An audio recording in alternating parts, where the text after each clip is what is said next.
I thought I was so clever when I told David I had miscarried. "I'm so sorry, baby," he whispered, pulling me closer on our couch. His voice broke as he spoke. "We'll get through this together."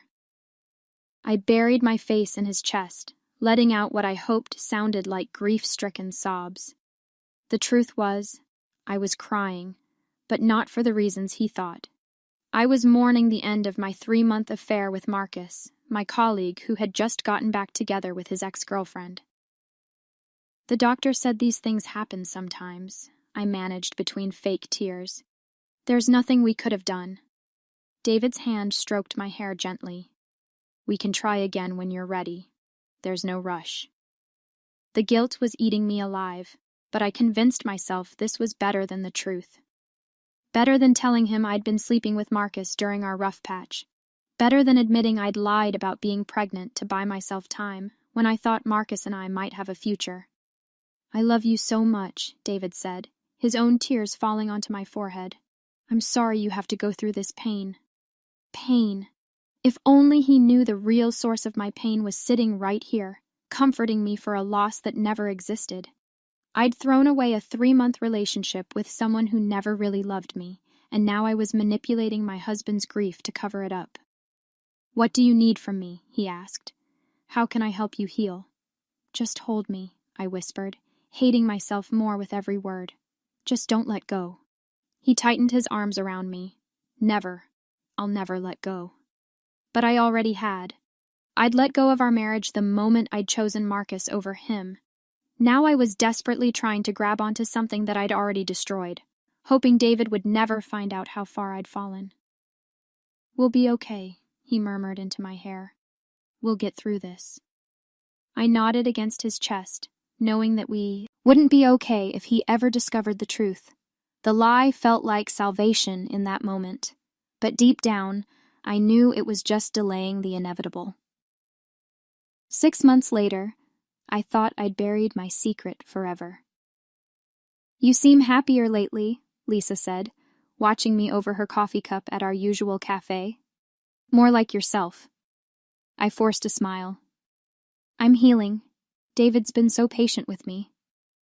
"He's a good man," she said, but her eyes stayed suspicious. "You're lucky to have someone who loves you through the hard times." Lucky. That word twisted in my stomach. David had been extra attentive since my miscarriage, bringing me flowers every Friday, cooking dinner when I claimed to be too tired, holding me when I had my bad days. "Sarah," Lisa leaned forward, "can I ask you something?" My heart skipped. "Sure. During those months when you were struggling, you seemed different, distant. I just want to make sure you're really okay." I took a sip of my latte, buying time. Grief affects everyone differently. She nodded slowly, but I could see she wasn't entirely convinced. Lisa had always been too perceptive for her own good. When I got home, David was in the kitchen making my favorite pasta sauce. "How was coffee with Lisa?" he asked, kissing my cheek. "Good. She's worried about me, but I told her I'm doing better." "You are doing better," he said, stirring the sauce. "I can see it in your eyes." I went upstairs to change, and as I put away my jewelry, my fingers brushed against the letter hidden at the bottom of my jewelry box. Marcus's letter, the only thing I couldn't bring myself to destroy. "Sarah, these 3 months with you have been the most passionate of my life. I can't wait to build a future together, away from the complications of our current situations." I'd read it so many times I had it memorized. It was proof that someone had once wanted me the way I thought I deserved, even if that someone had ultimately chosen his ex over me. "Dinner's ready," David called from downstairs. I shoved the letter back under my broken necklaces and went down to face my husband, the man I'd betrayed, the man who was trying so hard to help me heal from a loss that never existed. "This smells amazing," I said, sliding into my chair. "Anything for my wife," he smiled, serving me first. "Emma's coming over Sunday, by the way. She wants to check on you." David's sister had been visiting frequently, bringing casseroles and offering gentle hugs. Everyone thought I was grieving. Everyone thought I was the victim of a cruel twist of fate. If only they knew I was the architect of my own tragedy. I knew something was wrong the moment I walked through our front door. The house was too quiet. David usually had music playing or the TV on when he was home from work. Today there was nothing but an oppressive silence that made my skin crawl. "David?" I called out, setting my purse on the entry table. "Kitchen," his voice came back, flat and strange. I found him sitting at our kitchen table, perfectly still. In front of him, spread open like evidence at a crime scene, was Marcus's letter. My blood turned to ice. "We need to talk," he said without looking up. His hands were shaking. I wanted to run. I wanted to snatch the letter and pretend this wasn't happening. Instead, I stood frozen in the doorway, watching my marriage disintegrate in real time. "I was looking for Grandma's ring," he said, his voice barely above a whisper. "I wanted to have it cleaned for our anniversary, Anniversary. I'd forgotten it was coming up. "David, I can explain. Were you ever really pregnant?" The question hung in the air between us like a loaded gun. I opened my mouth, but no words came out. He finally looked at me, and the pain in his eyes nearly brought me to my knees. "This letter is dated 3 months into your supposed pregnancy. He writes about your passionate love and building a future together." "David, please. Were you ever really pregnant, Sarah?" I sank into the chair across from him, my legs unable to support me anymore.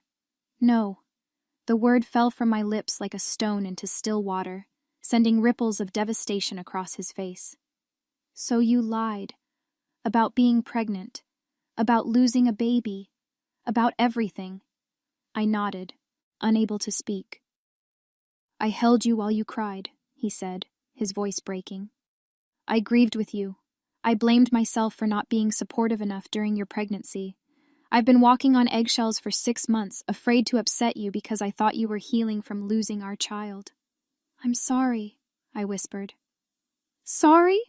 He laughed, but there was no humor in it. "You let me mourn a child that never existed. You used my love against me to cover up your affair." "I ended it," I said desperately. "It's over. It meant nothing." "It meant nothing?" David's voice rose for the first time. "It meant enough for you to destroy our marriage to hide it." I reached across the table for his hand, but he pulled back like I was poison. "Don't touch me," he said. I can't even look at you right now." He stood up, leaving the letter on the table between us like a piece of shrapnel. "I'm sleeping in the guest room," he said, walking toward the door. "I need time to think." "David, wait." But he was already gone, leaving me alone with the evidence of my betrayal and the crushing weight of what I'd just lost. "Tell me everything." David's voice was hollow as he sat across from me the next morning, dark circles under his eyes telling me he hadn't slept any more than I had. So I did. Every sordid detail spilled out of me like poison I'd been holding in for months. "It started during that rough patch we went through last spring," I began, my voice shaking. "You were working late every night on the Johnson account, and I felt invisible. So you decided to have an affair. I didn't plan it. Marcus and I were working on a project together, and he was kind to me when I felt like you weren't seeing me anymore." David's jaw tightened. "I was working to provide for us, for our future. I know that now. But then, I felt neglected, and Marcus made me feel special. Special enough to lie about being pregnant?" I took a shaky breath. "When you and I started getting closer again, I panicked. Marcus was talking about leaving his girlfriend, and I thought maybe we had a future. But then you started being romantic again, and I realized I didn't want to lose you. So you faked a pregnancy. I thought if I could just buy some time, figure out what I wanted. And when Marcus chose his ex over you?" The words hit like a slap. I realized I'd made a terrible mistake. I loved you. I wanted our marriage to work. But I was trapped in the lie." "So you faked a miscarriage?" I nodded, tears streaming down my face. "I thought it would explain everything. The distance, the mood swings, why I'd been acting strange. I thought we could start fresh." David sat in complete silence for what felt like hours. When he finally spoke, his voice was barely audible. You let me grieve for a child that never existed. You let me comfort you for a loss that was actually your guilt over Chi aiding on me. I know how it sounds. Do you? His eyes met mine for the first time since yesterday. Do you know what it's like to hold your wife while she cries over losing your baby, only to find out she was crying because her affair partner didn't want her? I flinched. That's not, isn't it? You mourned Marcus in my arms, Sarah. You used my love as a shield while you grieved another man. I reached for his hand across the table. David, please. I love you. I made terrible choices, but I love you. He pulled back before I could touch him. I don't even know who you are anymore. The words cut deeper than any scream or accusation could have. This quiet devastation was worse than anger. This was David giving up on us. I can make this right, I whispered desperately. No, he said, standing from the table. You can't. Some things can't be fixed, Sarah. Some betrayals are too deep. That night, he slept in the guest room again. When his friend Jake stopped by the next day, I heard them talking in hushed voices in the garage. I don't know how to come back from this, David's voice carried through the thin walls. Maybe you don't, Jake replied quietly. When David's mother Ruth called that evening, asking if everything was okay because David seemed distant during their last conversation, I couldn't bring myself to answer the phone. Everything was falling apart, and it was all my fault. The days that followed were torture. David moved through our house like a ghost, acknowledging my presence only when absolutely necessary. He wouldn't eat meals I cooked, wouldn't watch our usual shows together, wouldn't even argue with me, which somehow hurt worse than if he had screamed. The weather's nice today, I tried one morning over coffee. Mm-hmm, he replied without looking up from his phone. Maybe we could take a walk later? I'm going to Jake's. That was it. That was our entire conversation. I tried everything. I begged, I cried, I wrote him letters explaining my actions and leaving them on his pillow. Nothing worked. He read them, I could tell, because they disappeared, but he never responded. David, please, I cornered him in the hallway one evening. Can we at least talk about counseling? I'm already seeing someone, he said, not stopping. Together, I mean, couples therapy. He paused at the bedroom door. I need to figure out who I am after this before I can think about who we are. He started coming home later from work, spending entire weekends at Jake's house. I overheard him on the phone one night talking to someone named Tom Henderson. I just need to know my options, David was saying. I'm not ready to make any decisions yet, but I want to understand what's possible. My blood ran cold. Tom Henderson was a divorce lawyer. Our neighbors Carol and Steve invited us to their barbecue, and I watched David make excuses about why we couldn't make it together. Is everything okay with you two? Carol asked when she ran into me at the grocery store. David seemed distant at the block party. We're going through a rough patch, I managed. All marriages have them, honey. You'll work it out. But I wasn't sure we would. Lisa confronted me during our coffee date a week later. Sarah, what the hell is going on with your marriage? What do you mean? I ran into David at the bank yesterday. He looked like he'd seen a ghost when I mentioned you. And you? She studied my face. You look terrible. When's the last time you slept? I couldn't tell her the truth. The shame was suffocating. We're having some problems, I said weakly. What kind of problems? I can't talk about it. You can't. Or you won't. I stood up abruptly. I have to go. Sarah, wait. But I was already walking away, leaving her sitting there with more questions than answers. Every morning I woke up hoping David would speak to me, really speak to me, but he had become a stranger living in our house, and I was starting to wonder if the man I'd married was gone forever. 2 weeks after the discovery, David finally spoke to me. I've been thinking, he said, standing in our bedroom doorway like he was afraid to come closer. My heart leaped. Maybe there was hope. About us, about what you did, about whether I can ever trust you again. I sat up straighter on the bed, desperate for any sign that he might forgive me. And? I can't get past it, Sarah. Every time I look at you, I see the lie. I see you crying fake tears over a fake loss while I held you and promised we'd get through it together. The hope I'd been clinging to crumbled. "You've lost weight," I observed, noticing how his clothes hung looser on his frame. "I can't eat. I can't sleep. I keep replaying every moment from those months, wondering what was real and what was performance. My love for you was real, was it? Because someone who loves their husband doesn't manipulate his grief for their own protection." I wanted to argue, but the words wouldn't come. Deep down, I knew he was right. "I've been talking to Michael," David continued, referring to his brother who lived across the country. "What did you tell him?" "The truth. He thinks I should leave you." My stomach dropped. "And your dad?" David looked surprised that I'd figured out he'd reached out to his estranged father. "Even he thinks what you did was unforgivable, and he's not exactly known for his moral compass." "David, please. Dr. Williams says I need to focus on my own healing right now." Dr. Williams, his counselor, another person who knew about my betrayal. "What about couples therapy?" "She says individual therapy first. We can't work on us until I understand what I need." My phone buzzed with a text message. I glanced at it and felt sick. "Marcus, heard through the grapevine that you and David are having problems. Are you okay?" The audacity of his concern made me want to throw my phone across the room. "Who's texting you?" David asked, his voice sharp.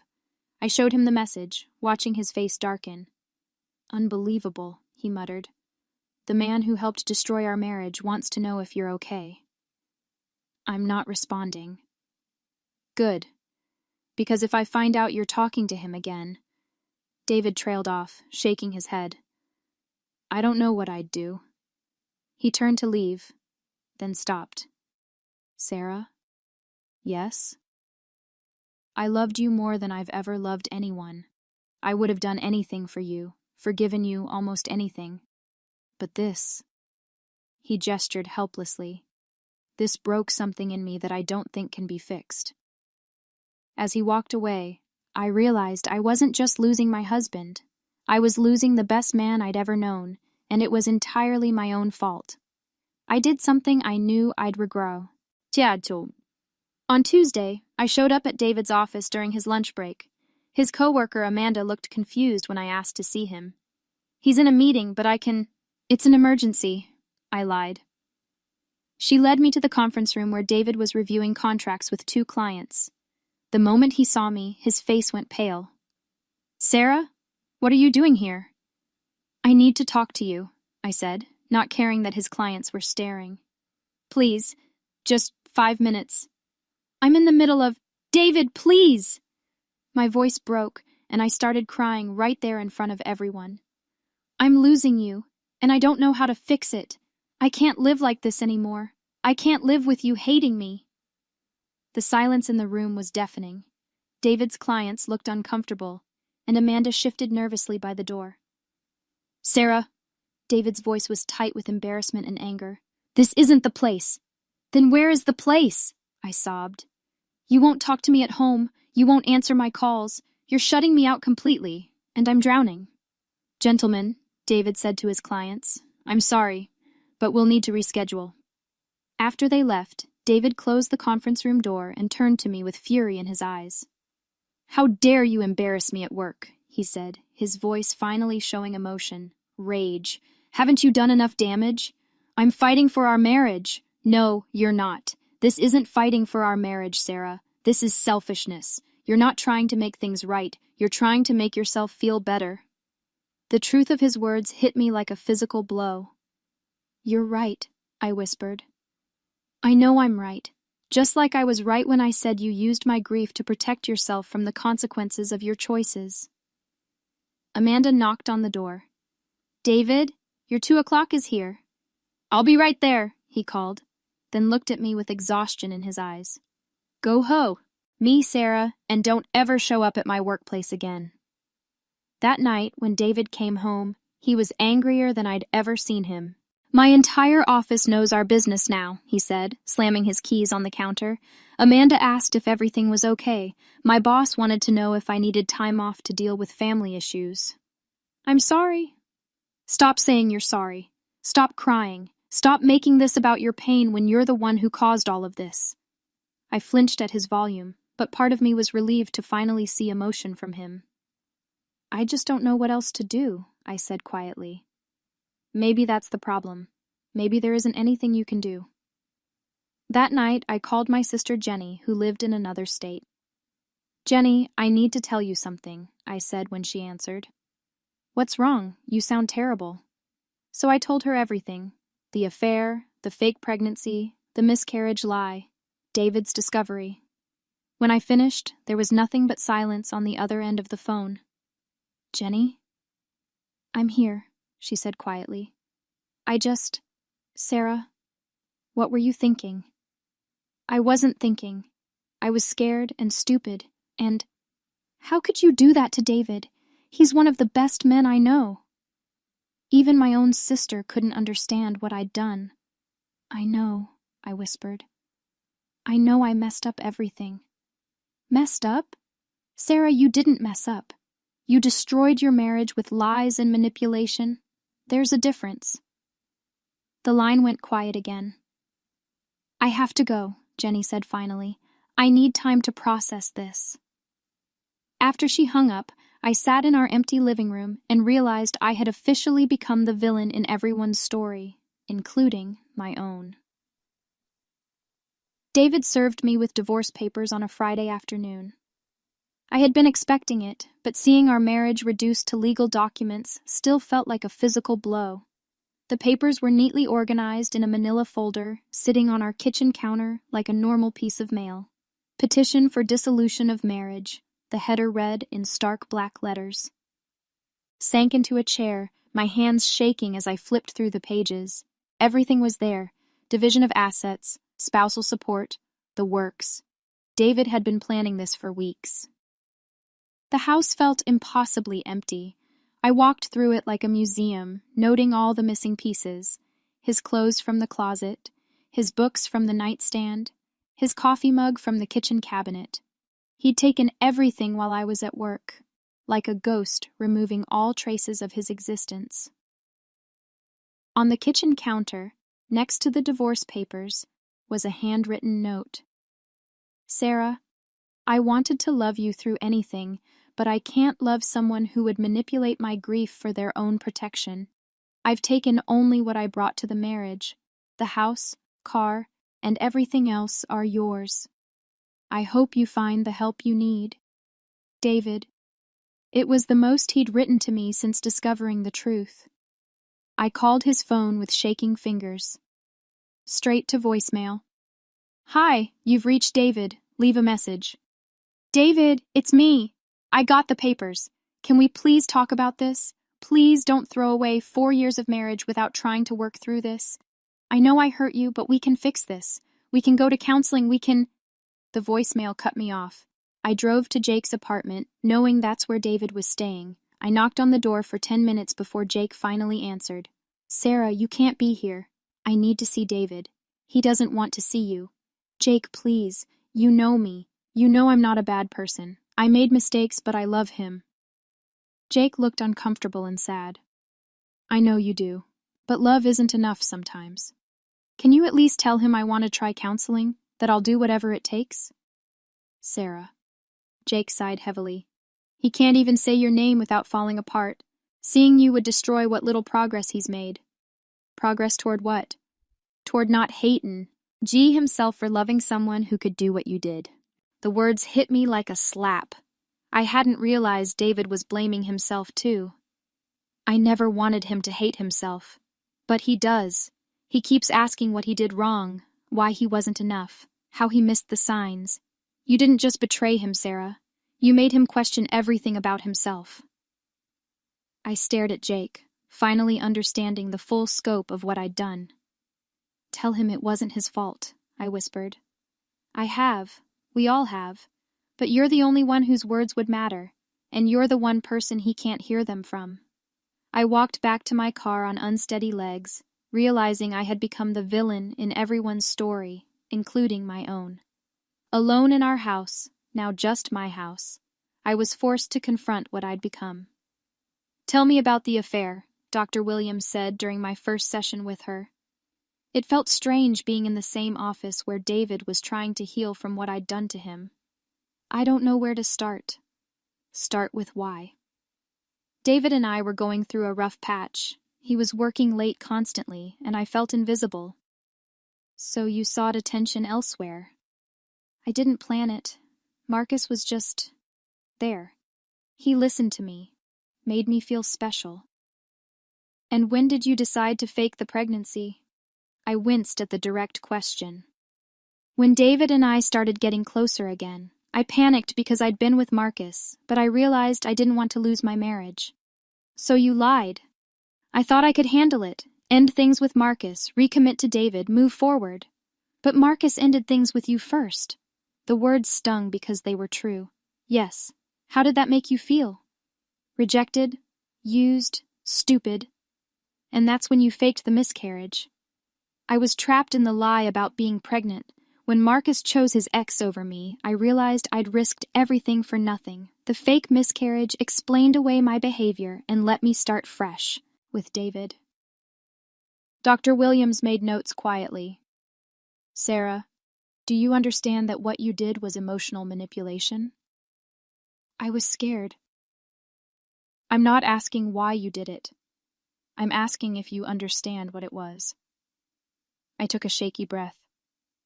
Yes, I manipulated David's love and compassion to protect myself from the consequences of my choices.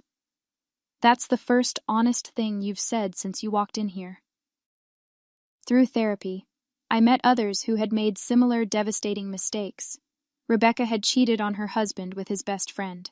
Anthony had lied about his criminal past and destroyed his engagement when his fiancée found out. The hardest part, Rebecca said during our group session, is accepting that some things can't be undone. My ex won't even look at me when we exchange our daughter, Anthony added. I destroyed her ability to trust anyone. How do you live with it? I asked. One day at a time, Rebecca replied, and by accepting that forgiveness doesn't mean reconciliation. I also had to face Marcus again when HR required mediation due to our workplace relationship affecting the office environment. Seeing him in that sterile conference room, I realized I had destroyed my marriage for someone who had never truly valued me. Sarah, I heard about you and David, Marcus said afterward in the parking lot. I'm sorry. Are you? Because this all started when you made me believe we had a future together. I never promised you anything. You wrote me love letters about building a life together. Marcus looked uncomfortable. I was caught up in the moment, but you knew I was with someone else when we started this. Standing there, looking at the man I'd risked everything for, I felt nothing but disgust. For him, but mostly for myself. You're right, I said quietly. I knew exactly what I was getting into, and I chose it anyway. As I walked away, I realized that Marcus hadn't seduced me or manipulated me into the affair. I had made a conscious choice to betray my marriage, and now I had to live with the consequences. 6 months after David left, I saw him at the grocery store. My heart stopped when I spotted him in the produce section, but I forced myself to approach him. He looked healthier, happier even, though his smile faded when he saw me. Hello, Sarah, he said politely, like I was an acquaintance. Hi, I managed. How are you? I'm well, thank you. How are you doing? The formal politeness hurt more than anger would have. I'm okay. I've been going to therapy. That's good. I'm glad you're getting help. We stood there awkwardly for a moment, two people who had once shared everything, now struggling to make small talk. David, I want you to know. Sarah, please don't. I just need to say that I'm sorry, not because I want anything from you, but because you deserve to hear it. He studied my face for a long moment. I know you're sorry, but sorry doesn't undo what happened. I know. I destroyed the best thing in my life, and I need you to know that I know that. Sarah, his voice was gentler now. I hope you find peace with what happened. I really do, but I can't be part of your healing process. Are you seeing someone? He hesitated, then nodded. Her name is Claire. She works at the library. The way his face softened when he said her name told me everything I needed to know. He had found someone who deserved his trust. Someone who wouldn't manipulate his kindness or use his love as a weapon. I'm happy for you, I said, and meant it. Thank you. David? Yeah? I hope she knows how lucky she is. A sad smile crossed his face. I'm the lucky one. As I watch at him walk away, selecting apples with the same careful attention he used to bring to everything, I realized this was closure. Not the dramatic reunion I'd fantasized about, but the quiet end of a chapter. He would never look at me with love again, and I had to accept that some mistakes can't be undone, no matter how deeply we regret them. The truth had set him free from a marriage built on lies, but it had trapped me in a prison of my own making, where I would spend the rest of my life knowing I had thrown away the love of a good man for an affair that meant nothing to anyone but me. Walking to my car, I understood that this was my karma, not some dramatic punishment, but the simple, devastating reality of having to live with the consequences of my choices. David got to start over with someone who would cherish what I had thrown away. And I got to remember, for the rest of my life, what it felt like to love someone so much that I destroyed us both.